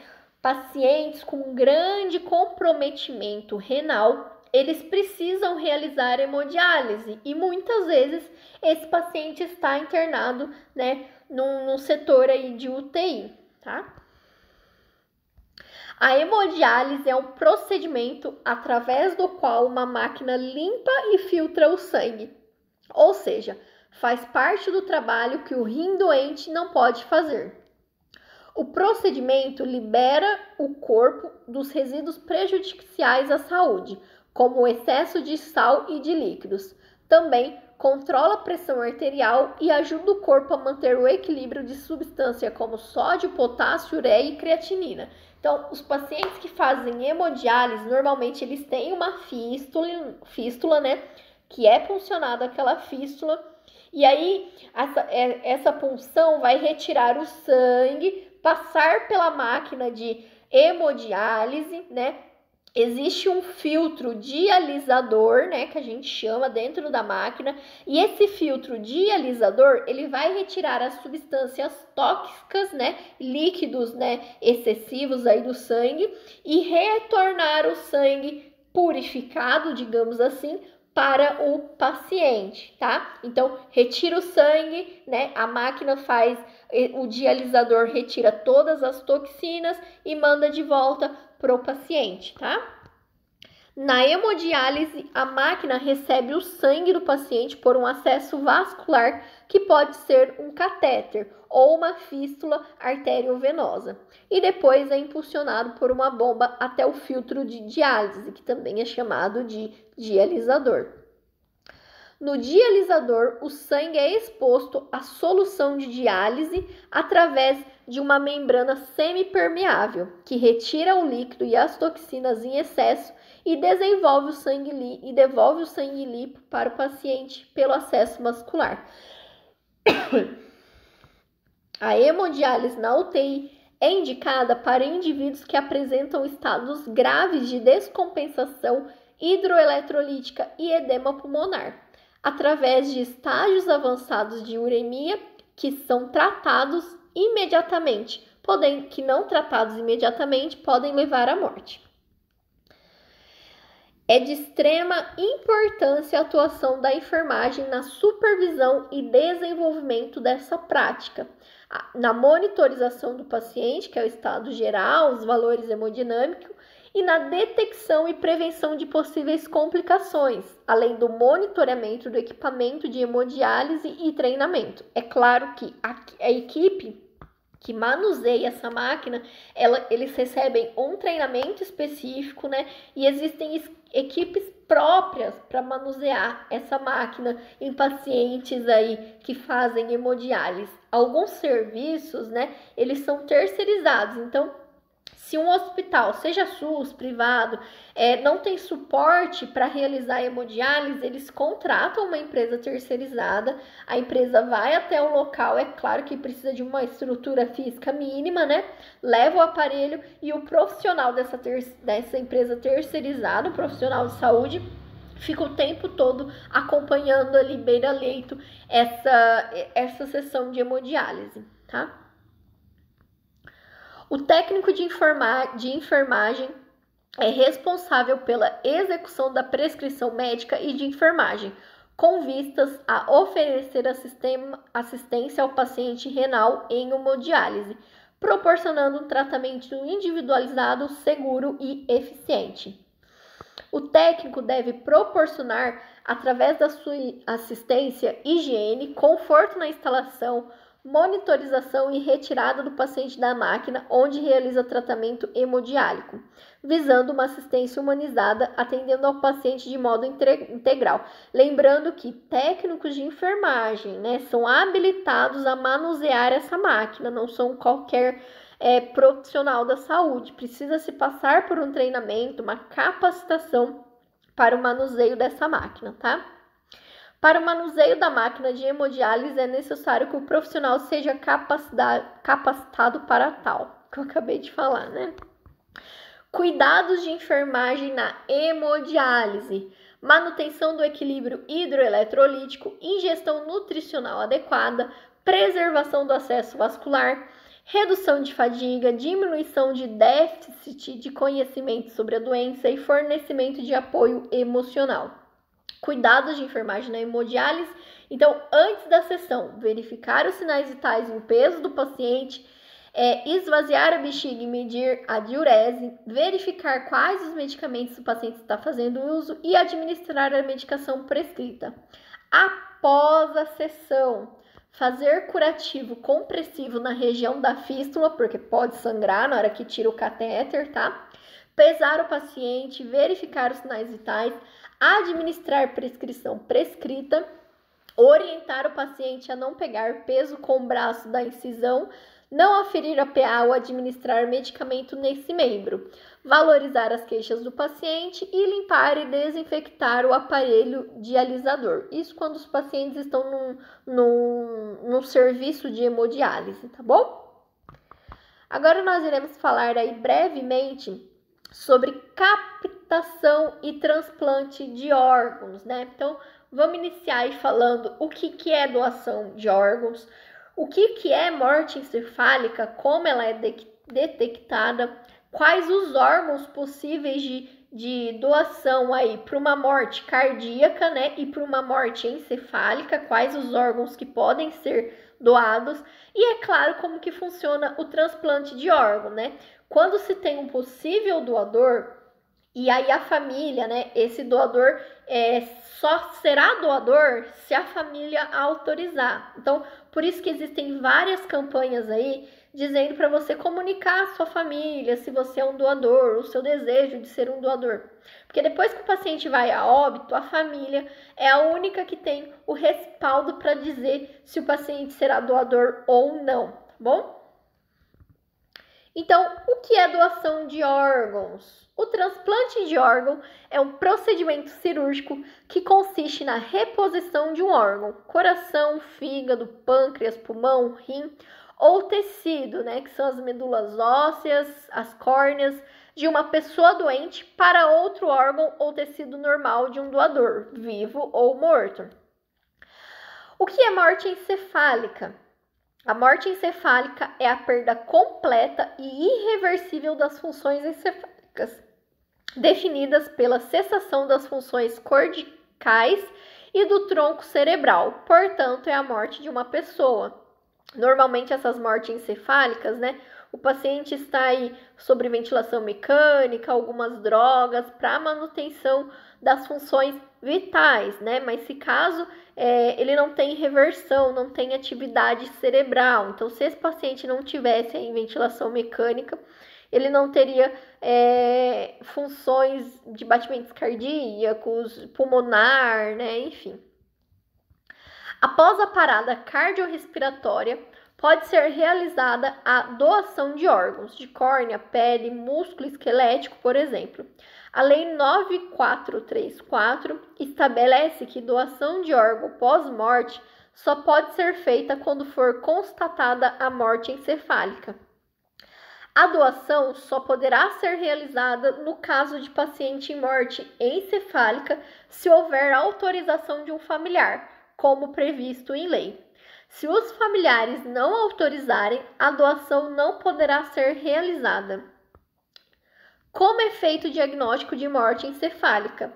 A constatação de morte encefálica deverá ser feita por médicos com capacitação específica, observando o protocolo estabelecido. Para o diagnóstico de morte encefálica, são utilizados critérios precisos, padronizados e passíveis de serem realizados em todo o território nacional. Então, são médicos específicos, tá? Às vezes são médicos até de fora, né? A nossa referência aqui é a Unicamp. Então, esses médicos, eles vêm justamente para fazer testes, né? Sejam até mesmo de imagem, teste de encefalograma, né? São realizados vários testes, né? Para saber se esse paciente se enquadra em morte encefálica ou não. Muitas vezes esses testes são até repetidos, tá bom? Cuidados de enfermagem. Após a constatação de morte encefálica, cabe à enfermagem realizar controle hemodinâmico. Então, pensa, se um paciente foi constatado com morte encefálica, nós precisamos, como é que eu posso dizer, preservar esses órgãos, né, passíveis de doação o mais breve possível. Então, tudo que é questão de sinais vitais, se tiver alguma coisinha alterada, a gente tem que comunicar. Hipotermia, né, porque mesmo assim o paciente não pode ter uma temperatura muito baixa, né, enfim. controle hemodinâmico, realizar controle hídrico rigoroso, reposição volêmica em acesso calibroso, controle de glicemia, atentar a qualquer distúrbio de coagulação, monitorização por eletrocardiograma, manutenção adequada de ventilação e oxigenação, executar manobras de parada cardiorrespiratória básicas e avançadas, se for necessário, né? Estabelecer um diálogo com a família, desde o momento da internação do paciente até a provável diagnóstico de morte encefálica, oferecendo-lhe apoio emocional. É claro que principalmente esse papel é realizado pela psicologia ou pelo serviço social do setor da instituição. A captação de órgãos se dá pelas seguintes etapas: identificação do potencial doador. Então, quando a instituição lá reconhece que foi uma morte encefálica, a família diz que é um doador, isso é o fator de identificar esse potencial doador. Notificação: o hospital ele vai notificar a referência, a central de captação de órgãos. A nossa referência mais próxima é a Unicamp. Então, se aqui na cidade tiver um possível doador e foi constatado morte encefálica, eu ligo lá na central da Unicamp e notifico eles sobre esse potencial doador. A Unicamp, com toda a equipe de capacitação, vai até o hospital, faz todas as avaliações, justamente para saber mesmo se esse paciente está em morte encefálica ou não, se a família aceita a doação ou não, faz todas as avaliações, capta essas informações do doador efetivo, né? Então, assim, se esse paciente doador, ele se enquadra com tal perfil lá do estado de Minas Gerais, né? Tem uma central de regulação de captação e doação de órgãos. Então, é comunicado esse possível receptor, né? E aí é realizada a comunicação para as equipes transplantadoras, né?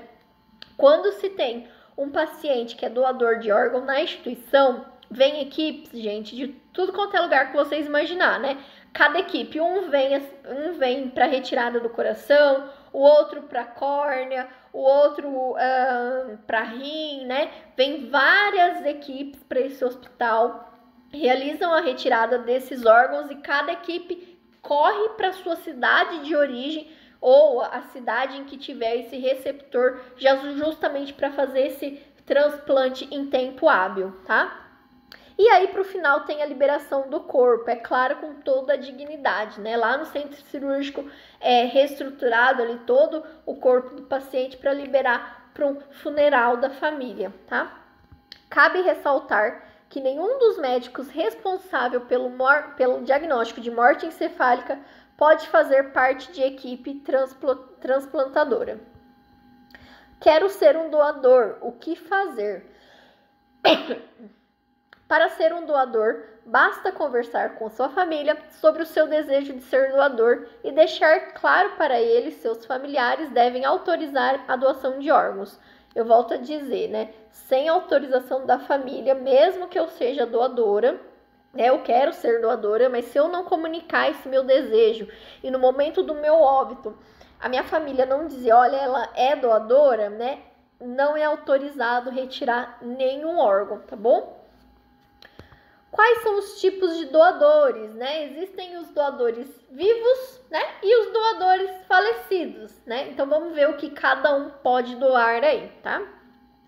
Doador vivo pode ser qualquer pessoa que concorde com a doação, desde que não prejudique a sua própria saúde. Ou seja, o doador vivo não pode doar um coração, né? Porque, na teoria, ele iria a óbito, né? O doador vivo pode doar um dos rins, parte do fígado, parte da medula óssea ou parte do pulmão.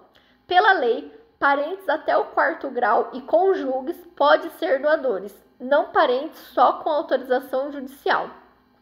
Doadores falecidos são pacientes com morte encefálica, geralmente vítima de catástrofes cerebrais, como traumatismo craniano ou AVC. Qual o tempo de isquemia de cada órgão? É claro que cada órgão, né, ele precisa ser transplantado o mais rápido possível, né? Porque senão pode ter alguma reação ou não ter mais a mesma vitalidade, né? Então, cada órgão específico tem um prazo, tá? O tempo de isquemia é o tempo da retirada de um órgão e transplante deste em outra pessoa. Então, o coração, ao ser retirado, ele tem até 4 horas para ser transplantado em um outro receptor. O pulmão, de 4 a 6 horas. O rim, 48 horas. O fígado, 12 horas. E o pâncreas, 12 horas. Órgãos que podem ser doados. Então, quando o paciente tem diagnóstico de morte cerebral, não atingiu nada cardiológico, né? Ele pode doar aí pulmão, rins, medula óssea, fígado, pâncreas e coração. Quando o paciente tem morte cardíaca, então, além da morte cerebral, ele sofreu uma parada cardiorrespiratória ou uma parada cardiorrespiratória, ele pode doar vasos sanguíneos, as córneas, pele e ossos e cartilagens, tá bom? Nada mais que isso. Porque se eu não tenho meu coração bombeando, o meu pulmão, o meu rim, o meu fígado, o meu pâncreas já não está com a mesma vitalidade, não tem a oxigenação sanguínea pelo bombeamento cardíaco. Então, esses órgãos eu não posso doar, tá bom? Complicações após o transplante. Pode ser que tenham algumas complicações para quem recebe esses órgãos, tá? Complicações que ocorrem após o transplante incluem a rejeição, infecção, câncer, aterosclerose, problemas renais, gota, doença de enxerto contra o hospedeiro e osteoporose, tá? Isso são alguns tipos de complicações.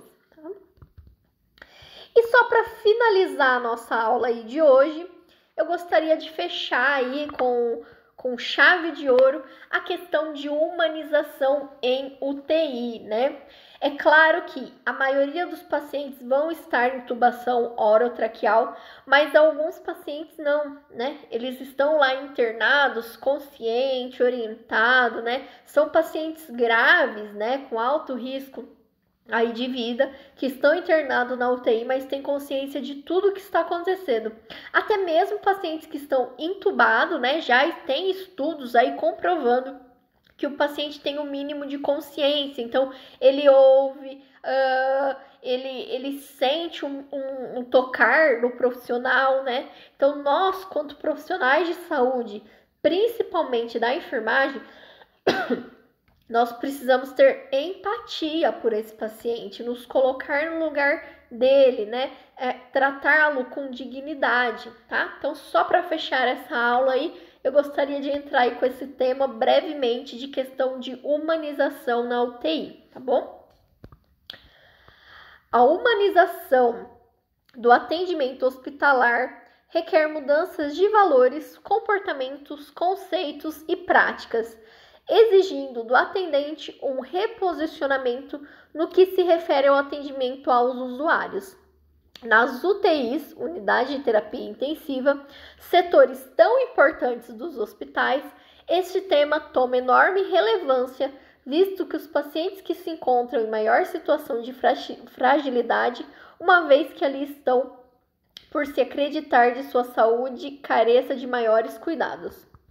Lá em 2003, o Ministério da Saúde obrigou a criação do programa com o objetivo de fortalecer o vínculo entre médicos e paciente. Então, criou-se a Política Nacional de Humanização. Isso foi criado em 2003, né? Não só para setores da UTI, mas em ambientes hospitalares, né? Não só a relação de médico e paciente, e sim de profissionais de saúde e pacientes. Foi preciso uma retomada deste ambiente, não somente alterando a estrutura física e comunicação com o exterior através de janela, relógio, televisor, mas resolvendo o dilema do binômio segurança e privacidade. O setor de UTI, um setor fechado, já falei para vocês lá em estrutura e planta física, é um setor fechado, então o paciente, ele perde, junto com o profissional, né, ele perde essa noção do que é dia, do que é noite. Então, houve sim a necessidade de algumas reestruturações. É claro que as janelas elas não podem ficar abertas igual se tem numa enfermaria, né? Mas existem outros métodos justamente para se criar um ambiente harmonioso no setor de UTI, tá? Treinar todos os dias, entrar no quarto e dizer: meu nome é tal, minha função aqui é tal e eu vou cuidar de você nas próximas horas. E se precisar de mim, eu estarei aqui. Isso é um modo de acolhimento, né? De você prestar atendimento a esse paciente. Isso é desligar o automatismo, onde as ações são baseadas exclusivamente na realização de tarefas.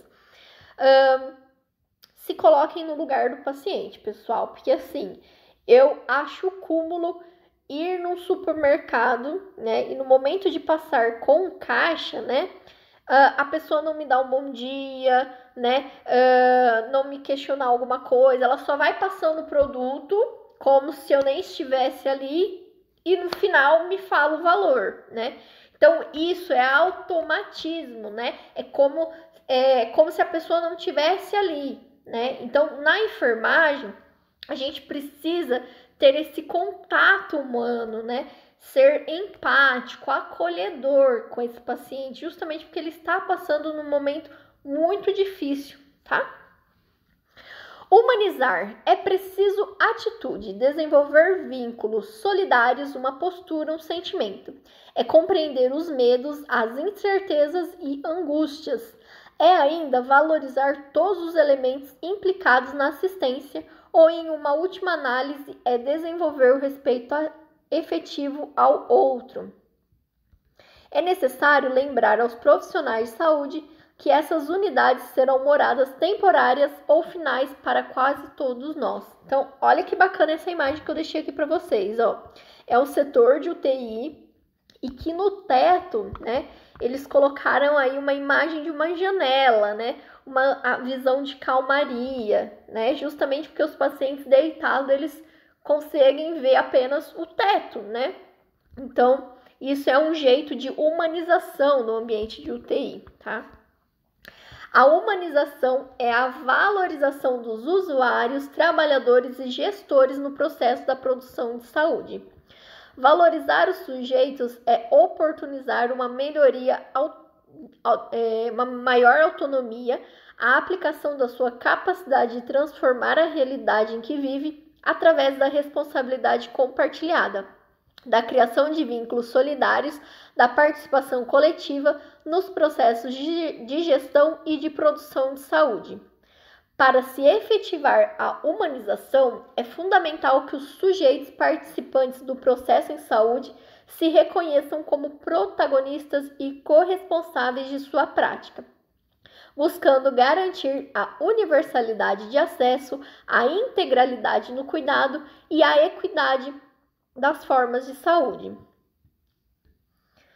Orientações em UTI, isso também envolve a questão de humanização, né? Porque a gente lida muito com os pacientes, claro, e os visitantes, né? Nos horários de visita. Há mais de uma década e meia, o relacionamento com pacientes sobre tratamento hospitalar vem sendo valorizado. O visitante passou a ser considerado como parte contribuinte na recuperação do doente.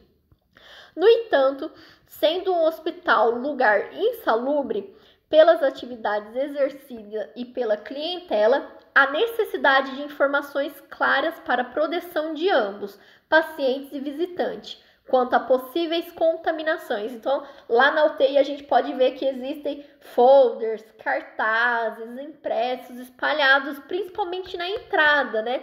De higienização das mãos, de silêncio, né? De objetos dos visitantes, né? Então, isso é justamente para evitar a contaminação externa dos pacientes e até mesmo contaminação do próprio visitante, tá? Preconiza-se que tais informações devem ser efetuadas por escrito, em folhetos impressos, em linguajar claro, sendo que sejam ressaltados alguns pontos sobre a visita. Visitantes com qualquer tipo de doença infecciosa, tipo gastroenterite, respiratória ou outras, bem como portadores de febre, dermatite, abscessos, não devem visitar pacientes. Quando a visita é imprescindível, o visitante deverá fazer uso de avental, máscara e realizar a antisepsia rigorosa das mãos antes e após a visita. Então, o visitante precisa se paramentar nesses casos, tá? Rotineiramente, não são permitidas sacolas trazidas pelos visitantes, evitando que sejam colocadas no chão, sobre a cama ou mesa de refeições. O visitante não deverá utilizar a cama do paciente ou qualquer outra, sentar, deitar, evitando dessa maneira carregar micro-organismos tanto para o leito hospitalar quanto para a sua própria roupa. E aí, eu só finalizo aí com essa frase aí, né? Carl Jung foi um psiquiatra, né, e um psicoterapeuta suíço que fundou a psicologia analítica. É dele a seguinte frase, ó: conheça todas as teorias, domine todas as técnicas, mas ao tocar uma alma humana, seja apenas outra alma humana. Então, a gente pode ter todos os conhecimentos práticos, científicos, mas nós precisamos entender que nós estamos lidando com pessoas, com seres humanos, né? Então, nós precisamos se colocar no lugar dessas pessoas, né? Como que a gente gostaria de ser tratado, enxergado num momento tão difícil que esses pacientes aí podem estar passando, tá bom? Pessoal, muito obrigada por participar aí dessas nossas aulas, tá? Foi um prazer compartilhar o meu tempo, o tempo de vocês aí nessas aulas.